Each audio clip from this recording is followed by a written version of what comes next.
You know, they're like, you will open box. So I'm like, okay. Oh, hey, comrade, you hear that? Where is this?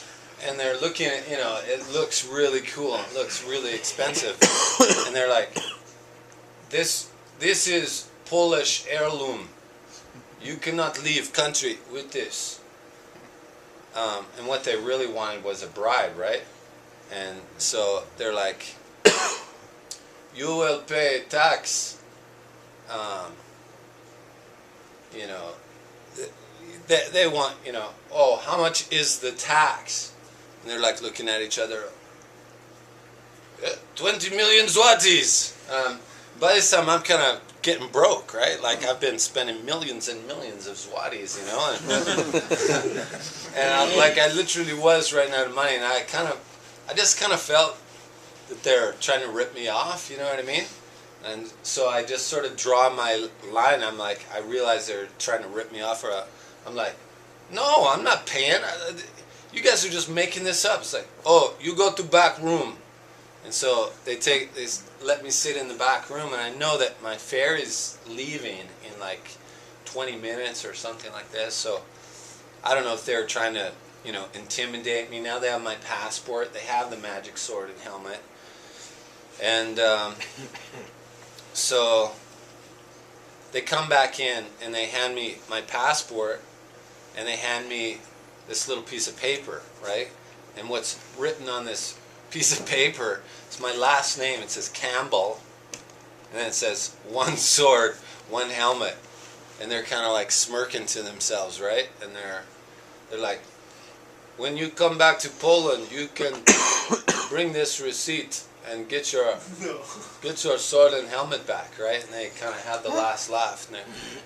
So they're like, go, your ferry is leaving now. So I kind of head out into this little stretch of wharf or whatever it was, and all of a sudden I look back and I see that Merrick sort of waited for me to come out the other end. He knew something was wrong, and so he's kind of waiting on the other side of this customs chain link fence. He's like, Garnet, what happened, you know? And he sees I don't have the sword and helmet. So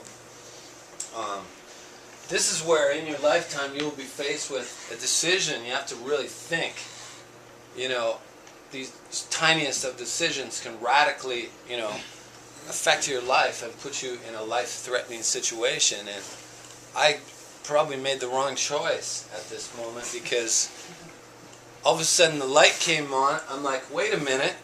If I get this receipt to Merrick, he can get the sword and helmet, and he can mail it to me. So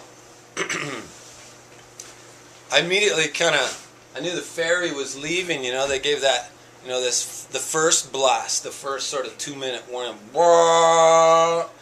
and it's like, and I thought, well, I've got to run, because it was quite a ways, and I start running, you know, towards this fence, you know, and I'm like, you know, and I kind of like, I'm running now, not realizing that this young Polish boy who'd probably been bad and was being punished by getting duty to stand guard at this dock where nothing happens.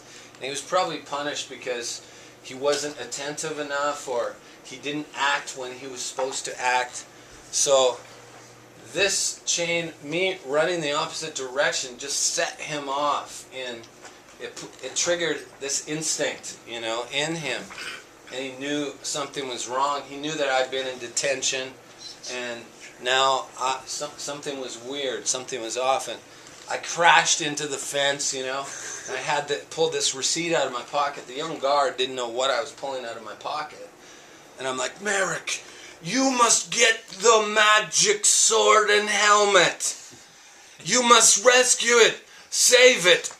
The future of your country depends on this. You know, and he's like, comrade, I will do it, Garnet. Run like the wind. The thing goes again. And I turn, and now I'm running towards the boat. You know, this huge kind of metal door that, you know, the Polish sea border guys are pulling up the door, and I'm running. And meanwhile, you know, the hands of this young Polish boy, they're sort of shaking a little bit as he's watching me run, and sweat is forming on his brow, and the sweat drops down onto the lock mechanism on his AK-47 in slow motion, and then his thumb flips off the lock mechanism, and he yells out, "Halt!" Right? But I can't even hear him. I'm running. You know, again, the horn goes, the gun swings around, and this kid doesn't even know what he's doing. Before he knows, it's like, we can't hear the sound of the gun, but we just see, we see like cartridges flipping through the air. I don't hear the sound of the gun, but I see sparks coming off of the end of the boat. Halt, Americans! All of a sudden I turn around. I see there's gunfire. I dive through the door. Popping, popping, popping, popping. The door rises. The bolt pulls away. And a year later, after forgetting the whole experience, I got this little envelope in my mail in Canada. It was from Poland. I opened it up, a little postcard. Dear Garnet, this is your brother Merrick. I long to miss you. You have been so much away.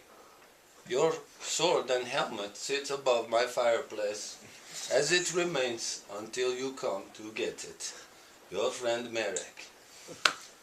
And that's my friends. This is the story of the magic sword and helmet.